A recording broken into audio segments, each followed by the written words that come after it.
Hello friends, मैं हूं सन्मय प्रकाश और आप देख रहे हैं यूट्यूब चैनल सरकारी जॉब न्यूज़। ये 22 अप्रैल 2019 के इंपॉर्टेंट करंट अफेयर्स हैं।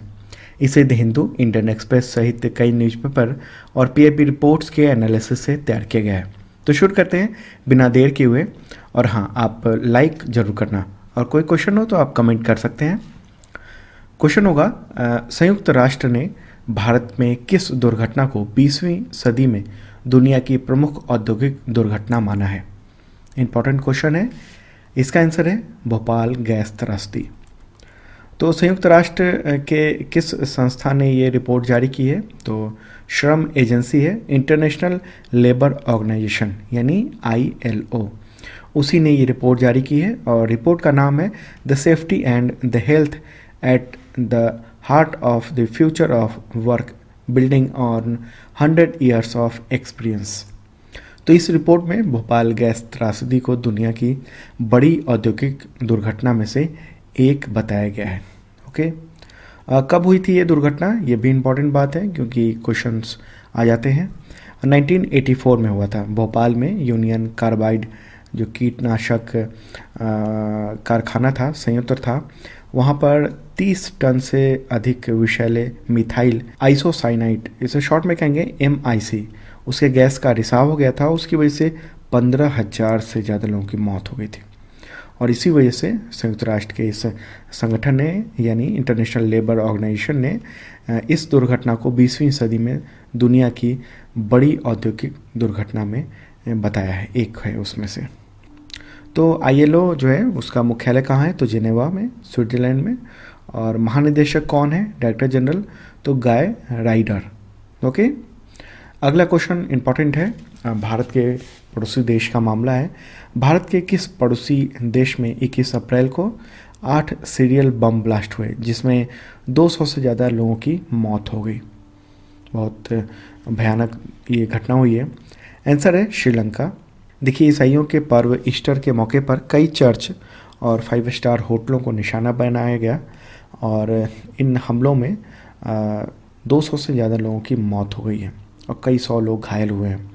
मरने वालों में 27 विदेशी भी हैं और उसमें 3 भारतीय शामिल हैं। ओके, तो ये क्वेश्चन इंपॉर्टेंट इसलिए है क्योंकि लिट्टे के साथ जो गृह युद्ध चल रहा था वहाँ पर श्रीलंका में, वो ख़त्म हो गया और उसके 1 दशक के बाद यानी 1 दशक तक शांति कायम रही श्रीलंका में। इसके बाद संडे को यानी 21 अप्रैल को एक के बाद एक 8 धमाके हुए, आत्मघाती हमले हुए हैं। आगे बढ़ते हैं। क्वेश्चन होगा, रॉयल सोसाइटी फेलोशिप प्राप्त करने वाली पहली भारतीय महिला वैज्ञानिक कौन बनी है? आंसर होगा इसका गगनदीप कांग। उनको भारत में टीका का गॉड मदर भी कहा जाता है और उन्होंने रोटा वायरस के खिलाफ एक टीका विकसित किया था और पहली बार 1985 में एम्स में उसे पहचाना गया था, रोटा वायरस को, और उसका टीका बनाया गया था। ओके, तो ये जो फेलो है, ये जो सम्मान है, वो रॉयल सोसाइटी ऑफ लंदन के द्वारा गणित, इंजीनियरिंग विज्ञान और चिकित्सा विज्ञान के क्षेत्र में जो महत्वपूर्ण योगदान करते हैं लोग, तो उन्हें ये दिया जाता है। इसकी शुरुआत हुई थी 1663 में। बड़े बड़े वैज्ञानिकों को ये दिया जा चुका है। इसी से जुड़ा अगला क्वेश्चन लेते हैं। सिप्ला के चेयरमैन को UK royal society honorary fellowship मिला है, तो उनका नाम बताएं। आंसर होगा इसका यूसुफ हामिद। वो 82 ईयर के हैं और 18 अप्रैल 2019 को ये सम्मान मिला है। और ये फेलोशिप जो है अब तक न्यूटन को, Charles Darwin, Mike Faraday, Ernest Rutherford, Srinivas Ramanuj, Albert Einstein सहित बहुत सारे वैज्ञानिकों को मिल चुका है। आगे बढ़ते हैं। क्वेश्चन होगा, मई महीने में भारत किस देश के साथ वरुण 2019 सैन्य अभ्यास का आयोजन करेगा? तो इसका आंसर है फ्रांस। ओके, देखिए, भारत जो है इसमें MiG-29 के लड़ाकू विमानों के साथ अपने एयरक्राफ्ट कैरियर INS विक्रमादित्य का उपयोग करेगा। ओके, तो दूसरी ओर फ्रांस की ओर से इस अभ्यास में aircraft carrier FNS Charles D Gaulle और राफेल M नेवल जेट्स को शामिल करेगा। इसके अलावा दोनों तरफ से परमाणु पनडुब्बी भी इसमें शामिल होंगे। ओके, ये इम्पोर्टेंट सैन्य अभ्यास है। आगे बढ़ते हैं। क्वेश्चन होगा, आगजनी की वजह से सुर्खियों में रहा प्रसिद्ध चर्च नोट्रे डैम किस शहर में स्थित है? तो इसका आंसर होगा पेरिस, फ्रांस की राजधानी। हाल ही में वहाँ पर आगजनी हुई और इसकी वजह से ये काफ़ी क्षतिग्रस्त हो गया। ये एक वर्ल्ड हेरिटेज साइट है और इसे 1991 में इस लिस्ट में शामिल किया गया था, वर्ल्ड हेरिटेज साइट की लिस्ट में। इसका कंस्ट्रक्शन जो है वो 1160 के दशक में शुरू हुआ था और निर्माण कार्य एक शताब्दी से भी अधिक समय तक चला था, यानी 100 साल से भी अधिक समय तक। आगे बढ़ते हैं। क्वेश्चन होगा, डॉक्टर S.K. शिव कुमार का निधन 14 अप्रैल 2019 को हुआ, वो किस क्षेत्र से जुड़े हुए थे? तो आंसर होगा इसका अंतरिक्ष विज्ञान से।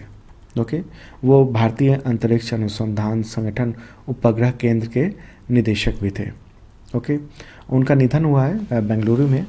वो चंद्रयान 1 मिशन में भी काम कर चुके थे और डीप स्पेस कम्युनिकेशन इक्विपमेंट्स के निर्माण में काफ़ी योगदान दिया था उन्होंने। आगे बढ़ते हैं। क्वेश्चन होगा, विश्व विरासत दिवस 2019 की थीम क्या है? आंसर है ग्रामीण परिदृश्य।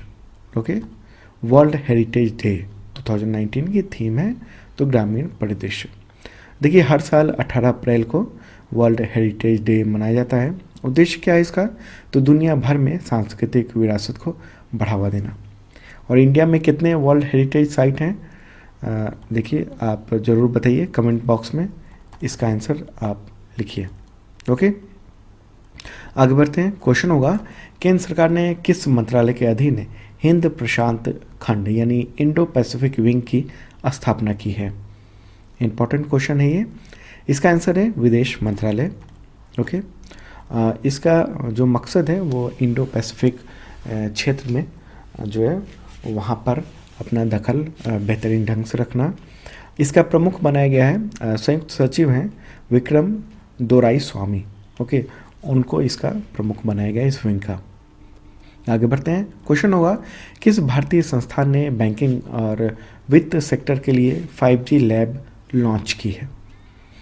आंसर है IDRBT यानी institute for development and research in banking technology. ये रिजर्व बैंक ऑफ इंडिया का हिस्सा है। इससे क्या होगा कि पॉइंट ऑफ सेल यानी POS मशीन जिससे आप पेमेंट करते हैं उसकी तकनीक में जो और कार्यकुशलता में बढ़ोतरी होगी। अभी तक POS मशीन है वो 2G पर ही काम करता है, तो कोशिश है कि 5G पर इसको लाया जाए ताकि फास्ट पेमेंट हो सके। आगे बढ़ते हैं। क्वेश्चन होगा, लर्निंग क्वाइन हाल ही में चर्चा में रहा है, इसे किस अंतर्राष्ट्रीय संगठनों ने लॉन्च किया? आंसर इसका A और B यानी IMF और वर्ल्ड बैंक। IMF का मतलब है इंटरनेशनल मॉनिटरिंग फंड। ये एक प्रोजेक्ट है जो कि प्राइवेट ब्लॉकचेन आधारित कॉइन है ये, और इसका उपयोग केवल इंटरनेशनल मॉनिटरिंग फंड और वर्ल्ड बैंक के भीतर ही किया जा सकता है। इससे दोनों जो संगठन हैं वो ब्लॉकचेन के लाभ के बारे में जान सकेंगे। ओके, तो ये अंतिम सवाल था। तो आखिर में उस क्वेश्चन को लेते हैं जो मैंने आपसे कल पूछा था, और आप में से बहुत सारे लोगों ने जवाब भी दिया, बहुत सारे लोग ये भी चाहते थे कि मैं उसका जवाब दूं। तो क्वेश्चन था ये कि किसी देश में राजदूत यानी एम्बेसडर तो किसी देश में उच्चायुक्त यानी हाई कमिश्नर नियुक्त होते हैं, तो ऐसा क्यों है? ओके, तो इसका आंसर है कि देखिए, हाई कमिश्नर और एम्बेसडर पद जो है वो दोनों एक ही तरह का है। फ़र्क इसके नाम में है और किस किस देश में नाम यूज़ होता है उसमें फ़र्क है। तो जितने भी कॉमनवेल्थ नेशंस हैं वहाँ पर हाई कमिश्नर यानी उच्चायुक्त नियुक्त होते हैं। जब अंग्रेज़ों ने तमाम देशों को इंडिपेंडेंस दी तो उस समय कॉमनवेल्थ जो है वो एक्टिव हो गया था। कॉमनवेल्थ नेशंस ब्रिटेन के नेतृत्व में सभी देशों ने यह तय किया था कि एक दूसरे देश में जो एम्बेसडर नियुक्त होते हैं उसे वे हाई कमिश्नर कहेंगे। देखिए, कॉमनवेल्थ का मुख्यालय लंदन में है और इसका जो मुख्य उद्देश्य है लोकतंत्र, साक्षरता, मानवाधिकार, बेहतर प्रशासन, मुक्त व्यापार और विश्व शांति को बढ़ावा देना है। लंदन घोषणा के तहत ब्रिटेन की महारानी एलिजाबेथ द्वितीय जो हैं वो राष्ट्रमंडल देशों की जो समूह है उसकी प्रमुख होती हैं। तो ये था 22 अप्रैल 2019 का इंपॉर्टेंट करंट अफेयर्स। अगर आपको कोई सवाल हो तो कमेंट जरूर करें। एक और बात कि अगर आपने अब तक चैनल को सब्सक्राइब नहीं किया है यूट्यूब चैनल सरकारी जॉब न्यूज़ को, तो ज़रूर करें। साथ में बेल आइकन है उसे भी दबाएं। Okay, bye bye.